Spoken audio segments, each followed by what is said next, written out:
Well, last night's Democratic debate, like most other Democratic debates, was pretty much a dumpster fire. I think Bernie Sanders did do decently well. His supporters think he basically won. He had some good answers.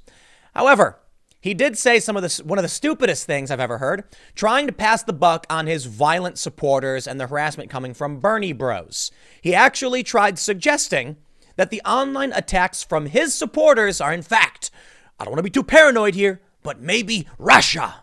Yes, right. The great enemy of America, Russia, is here to stop Bernie Sanders. What I love about this story is the criticism isn't just coming from conservatives.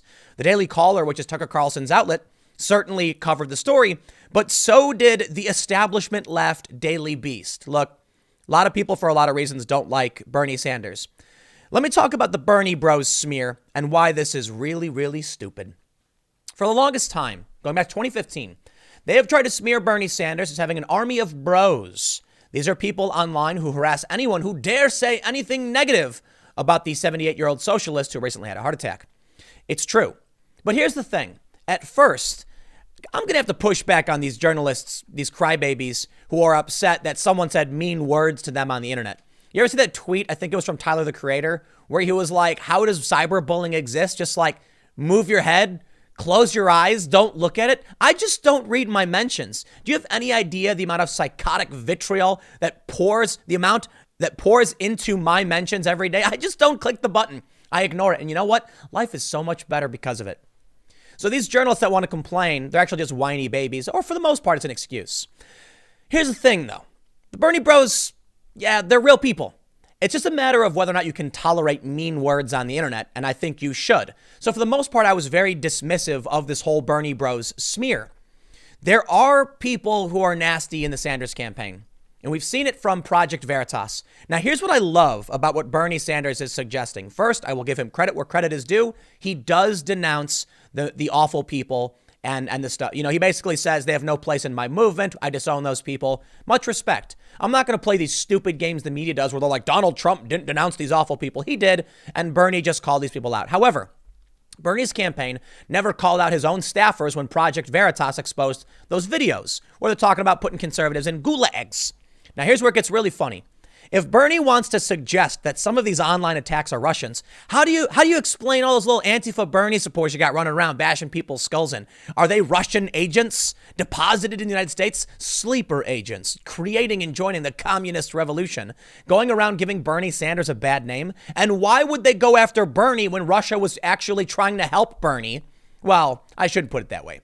But if Russia was going after, Clinton, why would they go after Bernie? Are you trying to suggest that the Russians are trying to prop up Donald Trump? I thought they were trying to sow discord.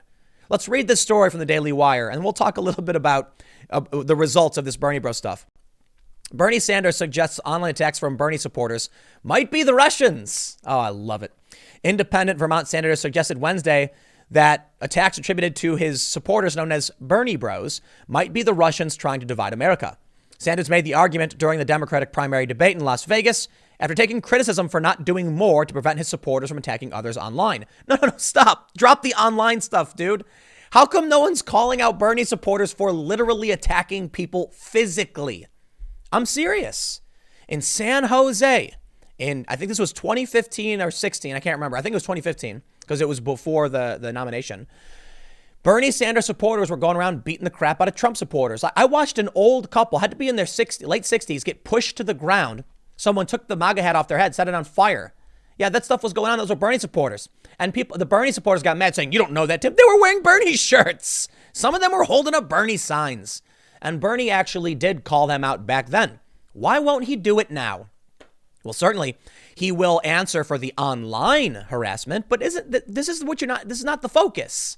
It's so fascinating to me that you have these establishment Democrat journalist types who are like, Bernie Bros online are mean to me. So what? Grow up. Press the mute button. Press the block button, you infantile, whatever. Okay. But it's crazy to me that you actually have Antifa, far left, Bernie Sanders types in his campaign saying like, once Bernie's in, that's when the crazy stuff starts. We got to keep the secret from the public. Did no one think to actually question him on that? It's just because the mean words on the internet. I find these people pathetic and insufferable. Let's read this quote.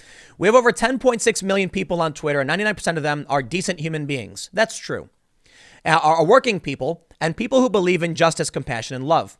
Sanders began, adding that the vast number of attacks and ugly remarks could really be attributed to a very small percentage of people. And that's absolutely fair. But I have to ask the question of where the Buddha bros are. The Buttigieg bros going around saying the same. They don't exist. You've got creepy weirdos who support the establishment Democrats. It's weird. They go after Bernie and accuse him of all these like nasty things, but they're just annoying. Like the Bernie bros are actually like saying things like, I had someone send a message to me saying, don't forget, Tim, you're first against the wall. Like, okay, dude, like that's kind of stuff Bernie Sanders should tell him to knock off. But maybe Bernie agrees. I don't know. Like he's kind of condemning him now. But what about when the Veritas, videos came out and we saw them saying basically that? I disown those people. They're not part of our movement, Sanders continued. Let me also say what I hope my friends up here will agree with is that if you look at the wild west of the internet, talk to some of the African-American women on my campaign and find the vicious, racist, sexist attacks that are coming their way as well. So I would hope that all of us understand that we should do everything we possibly can to end the viciousness and ugliness on the internet. Our campaign is about issues. It's about fighting for the working families in the middle class. It is not about vicious attacks on people. You know why the Bernie Bros thing is really a stupid smear against Sanders? Most people don't use Twitter. 78% of Americans are not on Twitter. Of the 22 that are, only 10% actually make 10% make 80% of the tweets, which means about 1.2% of those, is a little bit of the majority, are liberal. And then of the liberals, a smaller percentage are the ultra woke far leftists. It is a fraction of a fraction of a fraction that the average American doesn't know or care about. And if you went up to a random person on the street wearing a Bernie shirt and said, do you know what a Bernie bro is? They would assume you're saying like a friend of Bernie. They'd be like, I don't know. It's like someone who's a fan of Bernie. This is stupid internet world bleeding out into the real world and nobody cares. So to that extent, I'll give Bernie Sanders that when he says, I don't want to be paranoid, but maybe it's Russia. Okay. Yeah, nobody cares, right? Former South Bend, Indiana Mayor Pete Buttigieg interrupted then, saying that while he believed Sanders did not direct any of the attacks, he also felt that the campaign should probably doing some soul searching in light of the number of attacks coming from people who claim to be Sanders supporters. But at a certain point, you've got to ask yourself, why did this pattern arise? That's a good question. Why is it especially the case among your supporters? Buttigieg asked. I don't think it's especially the case, by the way, Sanders replied. That's just not true, Buttigieg is right. There's no Biden bros. Where are the Biden bros coming out and being like, stop complaining about our candidate's teeth or something? We'll come for you. They don't exist. Where's the Klobuchar sisters or whatever? There's none. There's no Bloomberg bros either. It's just Bernie's supporters. As I stated the last time I talked about this, Bernie is weaponizing the gutter scraps of the left. He knows who is supporting him and he's willing to accept it because it helps his campaign. He doesn't want to call it out for what it is. For the most part, I got to give him credit for saying, the people online are not part of my movement, but what about the physical violence? Sanders turned the topic to Russia, adding, let me say something else. Not being too paranoid, all of us remember 2016. And what we remember is efforts by Russians and others to try and interfere in our election and divide us up. I'm not saying that's happening, but it would not shock me. Okay, dude. I could tell that Bernie didn't want to go down that route by the way he's saying it, but he tried. Dude, if you're going to commit. If you want to say Russia, just say Russia. Don't say, well, maybe, because you sound weak when you're doing it. At least have some conviction behind your conspiracy theory. Buttigieg pushed back again, arguing that acts of the followers could potentially be traced to inspiration in the campaign. Leadership isn't just about policy. I think at least it's about broad terms. We're largely pulling in the same direction on policy, he concluded. But leadership is also about how you motivate people to treat other people. I think you have to accept some responsibility and ask yourself what it is about your campaign in particular that seems to be motivating this behavior more than others. And I got to tell you, it's not Russians. Sorry, you can knock it off. That was a pathetic attempt. The reality is Bernie Sanders supporters are the loony far left, and he knows it. So good, condemn the people on the internet, but even the Daily Beast. I always find it hilarious when the Daily Caller and the Daily Beast, you got establishment left and conservative being like, hey, look at this thing. This is stupid, right? Bloomberg has weaponized the Bernie Bros phenomenon, I guess, with a scorching video, they say. Fox News says the former New York City mayor tweeted a video Monday morning featuring aggressive and sometimes threatening tweets, text, and memes, supposedly from Sanders supporters. Vote Bernie or bad things will happen. We know where you live, where you work, where you eat. That sounds like a Fight Club reference. Libs who are flirting with Bloomberg now should be aware that they're going on lists, said one tweet. Several targeted other Democrats in the race, calling Senator Elizabeth Warren of Massachusetts a snake and former South Bend, Indiana Mayor Pete Buttigieg a demonic rat. Do you guys remember Covington? I think a bunch of Covington students actually launched another lawsuit. I don't have anything pulled up. But remember all of the lefty woke journalists who probably support Bernie Sanders, some of them probably do, were talking about maiming and harming children? The Bernie Bros thing, it's real. We've seen the violent rhetoric on Twitter go ignored. Twitter won't ban these people, they let it happen. Now, it's true that only a tiny fraction of Americans are on Twitter, but Bernie's base is particularly young and active online. There are a ton of people that take the digital world to the real world. And you can see these videos. I tell you this right now. If you went to I guarantee you, I would make this bet. 99.9% of anti-fascists walking around black-clad with crowbars, bashing skulls, are going to tell you they're voting for Bernie Sanders. Recently, at a Democratic primary, at the primary in New Hampshire, a guy walked out having just voted in the primary and smacked a 15-year-old kid across the face. And then when two adults tried to stop, to intervene, he attacked them as well. He got arrested. Who do you think that guy voted for? You don't even, dude, it's so obvious. You'd be insane not to place the chips on the Bernie Sanders tile at that roulette table. Of course it's Bernie Sanders. I don't think Bernie himself likes this. I think he doesn't. You guys saw the video the other day where the woman went up on stage and took the mic from him. But this is the perfect example of why this problem is bad and will only get worse. And when the nomination is taken from Bernie eventually at the DNC, presumably, these people are going to come out in droves and they're going to go nuts. Bernie Sanders, I don't think he likes this. I think that's fair to say. He's a democratic socialist, he says. Not that it makes much of a difference, because once you get democratic socialism, eventually the democratic falls off and you get socialism. But I think Bernie's face, when that woman stole the microphone, explained everything. He said no, he tried, but he couldn't stop that little 20-year-old woman from taking that microphone from him. And therein lies the big problem. Man, I do not understand why people think Bernie is going to be the winner. A lot of the people on the left right now are not paying attention. And I'll tell you this. I know a bunch of high-profile lefties, moderately high-profile, but not super political type people. And they're telling me behind closed doors, they're either voting for Trump, becoming Republican, or they're shocked by what's happening, or they're leaving the left. Stay tuned for tonight for the Timcast IRL podcast. You're going to love this one. This phenomenon is real, and people are shocked by this, and they don't want to have anything to do with it. Yet there are so many people who think Bernie Sanders is the front runner because he's winning the popular vote. Bernie Sanders is winning the urban vote. And that's why Buttigieg is rivaling him right now with these two, with the caucus and the primary so far, because Buttigieg caters to a more rural Democrat and Bernie is getting urban youth. Well, these young people are raucous, rambunctious, violent, and angry. And Bernie knows it. I think Bernie doesn't like that they're doing this, but I think Bernie is desperate and he needs everything he can get. He wants his revolution. That's what's interesting about the way he describes it as a revolution. Because then I have to truly wonder if he really is upset these people are doing these things. When that woman tried to snatch the microphone away, he looked sad.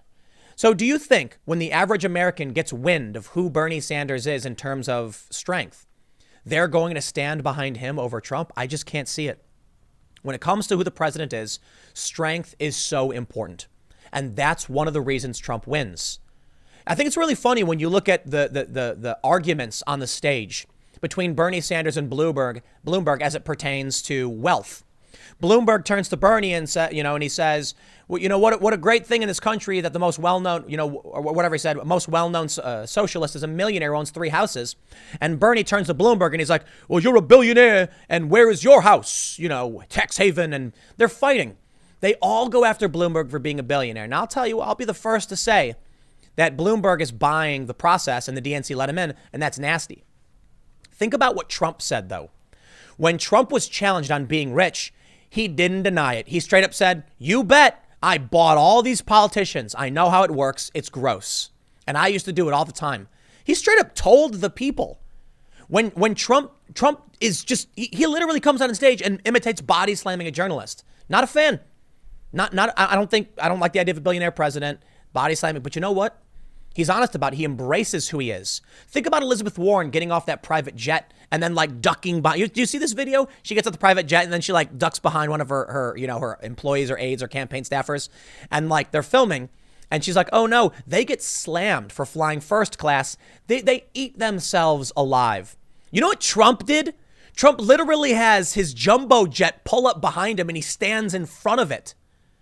That's strength. Okay, I don't want to devolve into like, Democrat versus Trump on this, but I at least will say Bernie Sanders can't even accept that his supporters do this stuff. He has to say they're Russians or suggest a little bit. He couldn't even commit to calling them the Russians. Come on, man, show some backbone. Say it's Russia and I know it. And what are they going to do? Lie? Hillary Clinton said the same thing. They're going to roll their eyes and be like, yeah, okay. He couldn't even stop a young woman from taking his mic, and you want him to go up against North Korea? I'm sorry, man. Trump is unashamed. He laughs and boasts about everything he does. He loves it. But whether or not you think he's a good person because of it, people see that and they say, hey, man, if I had to pick between the guy who could, you know what, man, I got to say it again. If I have to pick, this is the average person. I can only imagine. If they had to pick between a 78-year-old socialist who just had a heart attack, who couldn't stop a young woman from taking a mic from him, and Donald Trump, who laughs at a journalist getting body slammed and has his jumbo jet pull up behind him while he raises his hands and laughs, who do you think they're going to pick? The economy is better than ever. Americans feel like they're better off now than ever before. And you got a boastful braggart of bad character, but he's got a backbone so big, it's basically popping out the back of his head. He doesn't care. He'll say what he wants to say. He tweets what he wants to tweet. People quit on him. That's who he is. I'm not a big fan in a lot of ways. Absolutely not. I can absolutely respect that he won't back down. All right. One thing I really can't stand is weakness. And that's where Bernie loses me. I was talking about this on one of the podcasts we were doing the other day. I hate more than anything watching TV shows where the protagonist is just a loser who always fails. It's boring. I can't stand it. I don't like seeing these people just become whiny baby losers who can't do anything or get the job done. So when I watched, all of the times Bernie has been pushed around when he endorsed Hillary Clinton, man, that was a punch in the gut. Grow a spine, dude. Call out the violence. Tell these people to GTFO. He did it before. I don't know why he can't do it now. Otherwise, you're going to be confronted with a quivering, short, hunched-over man who just had a heart attack on a debate stage with Trump's smug face laughing with a jumbo jet behind him. Look, Barack Obama, I think he said this sometime in the 90s, the American dream was to be Donald Trump.